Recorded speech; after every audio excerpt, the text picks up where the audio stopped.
I want you to sit back and feel this story like it's your own blood running through your veins, because this isn't just about an old woman and a beach house. It's about every mother who ever stayed up counting coins while you slept warm under a roof you didn't even know she fought the world to keep over your head. It's about the lies that crawl in when you're too weak to fight back, and the truth that roars like the ocean when you stand up and say no more. She was never rich, never loud, never the kind to stand on stages or write big checks, but what she did have was a pair of hands that scrubbed floors clean enough to eat off just so her little girl could eat it all. Hands that packed school lunches she couldn't afford for herself. Hands that folded her dreams into the pockets of her husband's work jacket when he left for night shifts, so he'd remember who he was working for when the world tried to convince him he was just another man punching a clock. They built that beach house one nail at a time, saving every penny from every overtime shift, every raise he never asked for but worked so hard to deserve. That beach house wasn't big, wasn't fancy, but to them, it was a promise that one day they'd wake up to the sound of the tide instead of alarm clocks, that they'd sip coffee with their toes buried in warm sand instead of concrete dust. But time laughs at plans. It took him first. She buried him in the town cemetery just up the hill where she can see the roof of the house they built if she squints past the salt in her eyes. She stayed, year after year, patching leaks, painting shutters, rocking herself to sleep to the sound of the ocean and the ghost of his laugh rolling through the halls. Her daughter grew up in those walls, learned to dream in the smell of salt and old paint, learned to run barefoot across sand dunes and build sandcastles that would wash away with the tide, but always come back the next morning, just like hope. And when her daughter fell in love with a man who smiled wide, but whose eyes never quite matched, she prayed she was wrong. Prayed that sometimes your gut is just a cruel trick that old age plays on you. She gave him her trust the way only a mother who's lost everything can, because when you've buried your best friend, you'd rather believe a lie than see your little girl hurt again. But monsters don't always come in shadows. Sometimes they stand in your kitchen and say, "Yes, ma'am," and don't worry while they count the bricks under your feet like dollar bills waiting to be cashed in. So when her chest cracked open one November morning and the surgeons split her ribs to stitch her heart back together, he thought she'd never wake up.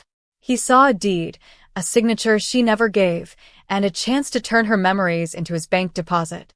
He called the realtor while she lay under blinking monitors, while her daughter wept prayers into the cold plastic chair outside the operating room. He never thought she'd open her eyes again, but she did. And when she did, the first thing she asked for wasn't her pills or her walker. It was her keys. "Where are my keys?" she asked, voice dry like driftwood but spirit loud like a hurricane rolling in at midnight. He laughed. Laughed like she was some old ghost too weak to haunt him back. But he didn't know what the ocean had taught her. He didn't know how many storms she'd outlasted standing alone on that porch, while winds threatened to rip the shingles off and the waves clawed at her foundation. He didn't know she'd buried a man and stood taller because of it. She called the lawyer before she could even sit up without help. She signed papers with hands that shook but didn't tremble where it mattered. She told her daughter not to cry for him, that the ocean always spits out what doesn't belong. She sat across from him 3 weeks later, pale but proud, oxygen tank beside her, lawyer to her left, God to her right. She told him she never signed. She told him the house was more than a house. It was a battlefield, and he brought a lie to a war built on love. She told him he'd go pale like the foam on the breakers when the truth hit. And when the judge slammed the gavel down, the same man who smiled in her kitchen couldn't look her in the eye because he knew he'd lost to a woman everyone thought was too old, too tired, too soft to stand up for herself. He forgot that the ocean never forgets who belongs and who doesn't. So when she wheeled herself back onto that porch, salt air filling her lungs instead of hospital bleach, she thanked her husband out loud for building her a place strong enough to outlive betrayal. She rocked herself to sleep that night, waves crashing, seagulls crying, porch light flickering like the heartbeat she thought would give out before she got her home back. She's not the only one. Somewhere out there is your mother, your grandmother, your father, someone who gave up everything they wanted just so you could have what you needed. They stayed up while you dreamed. They patched roofs while you played outside. They said no to themselves so they could say yes to you. So if you hear this story and feel that weight in your chest, don't you dare scroll away like this is just another voice whispering into a void. If you've ever loved your mom enough to fight the whole world to protect what she built for you, prove it right now. Hit that subscribe button like you'd slam a door in the face of every lie that ever tried to sneak into your house while you were asleep. Subscribe right now if you've got the heart to stand with people who fight storms alone.